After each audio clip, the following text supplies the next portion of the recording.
Hola chicos, ¿qué tal? ¿Cómo están? Espero que bien. Hoy día quiero traerles este video tutorial explicándoles el tema, el género dramático y también el género didáctico. Son dos de mis favoritos. El género didáctico y el género dramático ya completan la lista de los géneros literarios que hemos visto en estas semanas.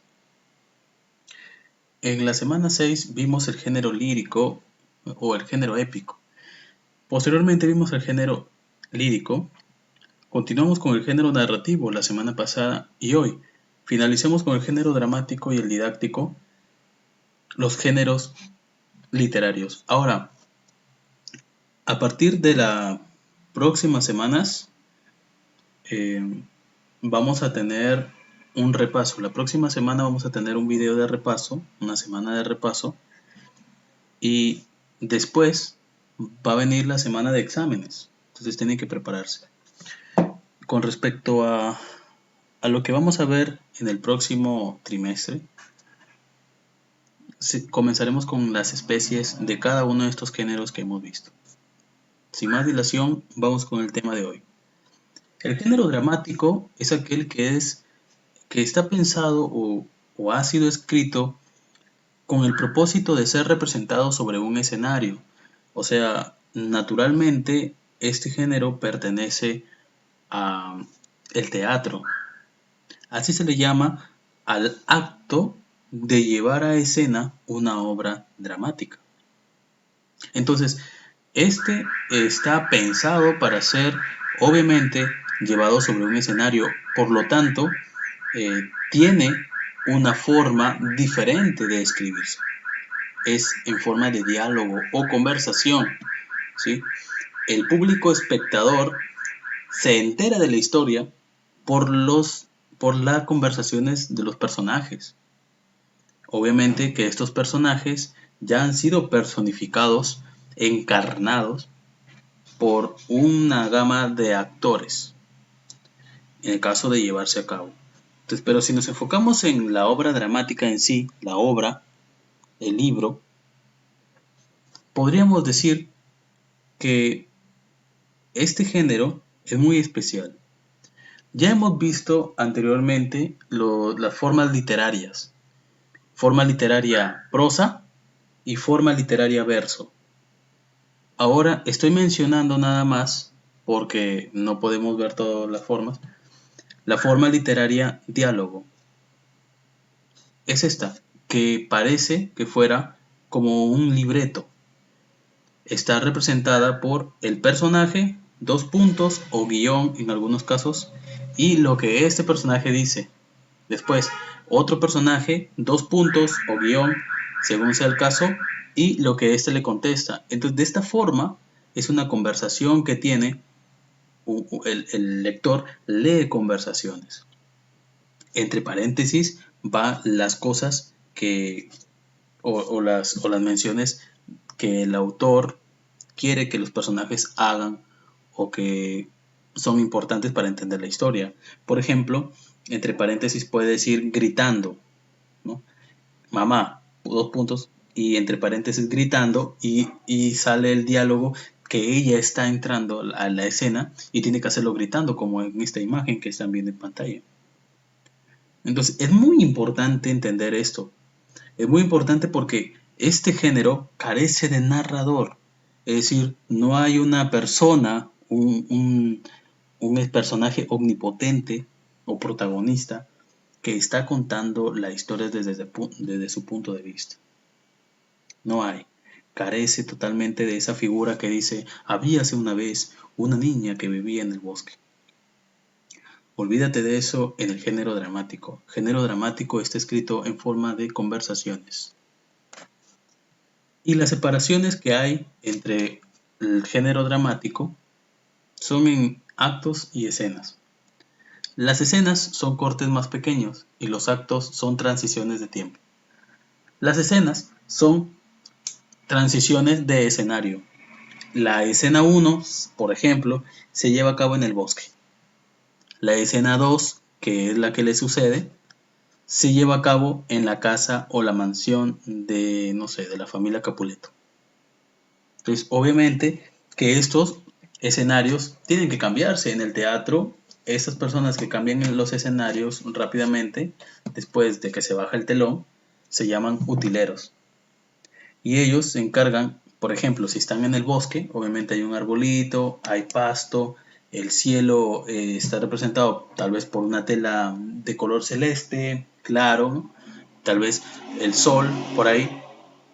Entonces, aquí los utileros, después de que se baja el telón, ingresan y sacan todo eso, y hay otro grupo que se introduce a la escena y también va poniendo las cosas que representen la próxima escena. Por ejemplo, la mansión. Entonces, para representar la mansión, tal vez utilicen floreros, ¿no? Que van ahí en la sala de una casa, lámparas, tal vez un foco que vean el techo en forma de araña, ¿no? Un poco más lujoso, etcétera. Para dar la impresión de que se ha cambiado de, obviamente, escenario. Y por eso se le llama escena a esta transición. Escena 1 pasa a escena 2.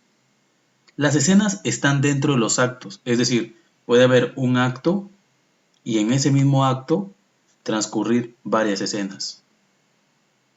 Inclusive pueden ser 6, 7 escenas, ¿no? Dependiendo de la complejidad de la obra.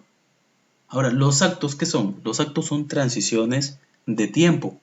Pasa el acto primero, pasa el lunes, el acto segundo pasa el martes.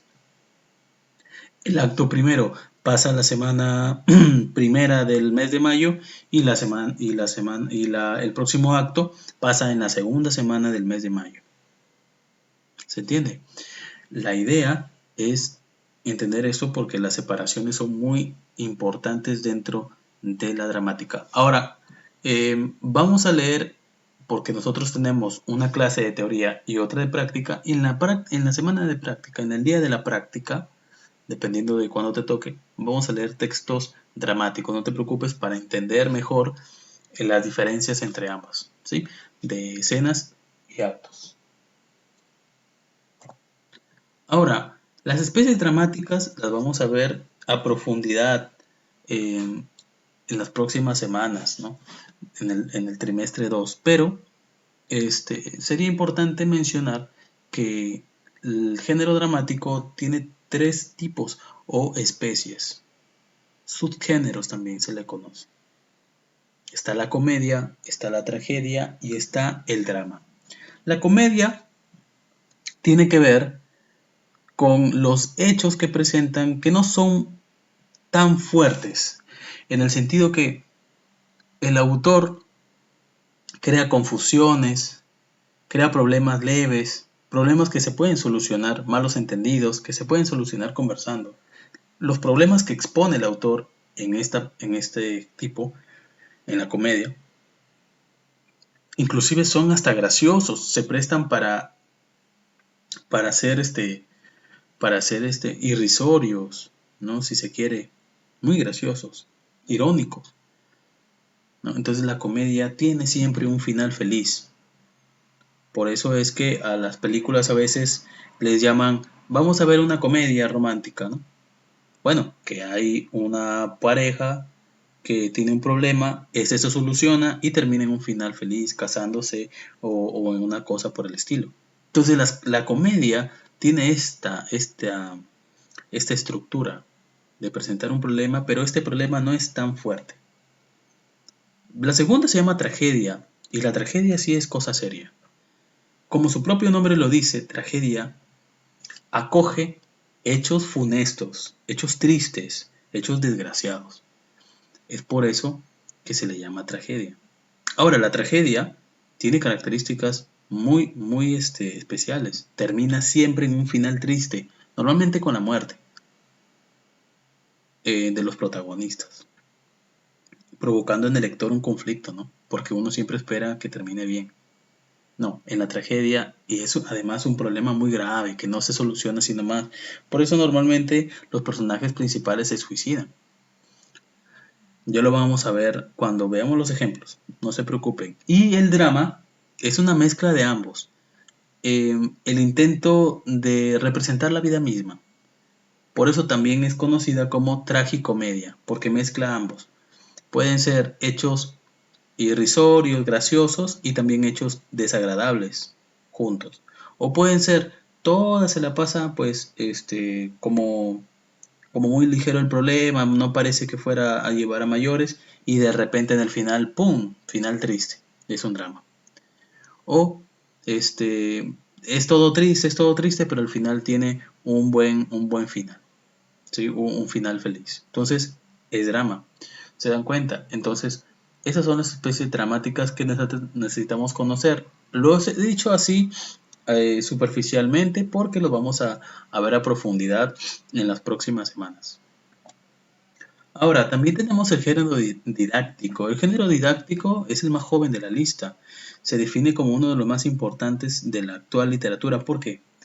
Porque este persigue un fin diferente. No entretener, no conmover, no expresar sentimientos. El género didáctico, como su nombre lo dice, tiene un fin para instruir, para educar, para enseñarte algo. Entonces, muy importante este género porque muchas veces tiene recursos filosóficos y hasta científicos. ¿Por qué? Porque te explica un problema y después te plantea una posible solución. Es el género didáctico el que se ha aceptado hace poco nada más, pero que según estudios ha existido desde el tiempo de Hesíodo. Hesíodo fue un escritor griego, filósofo además, que vivió en el tiempo de la antigua Grecia, cuando se inventó por ahí más o menos contemporáneo a los grandes aedos que pusieron las bases de la literatura con la epopeya, la épica. Imagínense. Entonces, aquí tiene un fin, el fin de la difusión de ideas. Son defendidas por su autor. ¿Por qué? ¿Por qué el autor las defiende? Porque son sus ideas. Entonces tiene que meter argumentos con un lenguaje bastante culto, elaborado, científico, pensado, para defender su posición, ya sea en contra o a favor de algún tema importante, como por ejemplo la pena de muerte, el aborto o algún análisis de otro autor, para decir pues que su obra es insignificante o para decir que su obra es magnífica y que necesita leerse. Pero para eso tiene que poner argumentos, tiene que decir por qué. Tú acostúmbrate siempre a eso también, estudiante. Si vas a decir algo, decir también el por qué, siempre el por qué. No me gusta, no sé, no me gusta la lectura. Bueno, ¿por qué no te gusta, no? Ya te va a haber una razón, todo tiene una razón. Entonces, el género didáctico justamente dice eso, ¿no? Dice, bueno, estoy a favor de la pena de muerte y te digo el por qué. Por esto, por esto, por esto, ¿no? Entonces, ese es el género didáctico y bueno, es importante recordar que el género didáctico es mucho más posterior a los géneros lírico, épico, dramático y género narrativo. Siendo el género, perdón, más joven de la lista, tiene una intención muy específica y objetiva: formar un conocimiento enriquecedor para el lector. Leer ensayos es, si se quiere, una muy buena forma de educarse, autoeducarse. Entonces, sugiero leer muchos ensayos, pero algunos que sepan ustedes que les van a educar. Pueden conseguir en internet ensayos sobre temas que les interesen. Por ejemplo, ensayos sobre algo que les interese a ustedes a su edad, pues, ¿no? Un tema que les parezca interesante. Por ejemplo, el ejercicio físico, ¿no? También hay ensayos sobre eso. O también puede ser sobre historia. Y puedes encontrar, inclusive, estos contenidos que ahora hacen en YouTube educativos, los sacan muchas veces de ensayos y los citan al final. Hay muy buenos canales en YouTube que te enseñan a través de ensayos famosos o populares. Muchos críticos literarios han incorporado a los subgéneros el artículo, la crónica e incluso el apólogo, pero hay muchos estudiosos, al menos la mayoría, que solo acepta el ensayo como única especie didáctica. El ensayo trata es un tratado, ¿no?, sobre un tema que es argumentado por el autor con porqués, ¿no?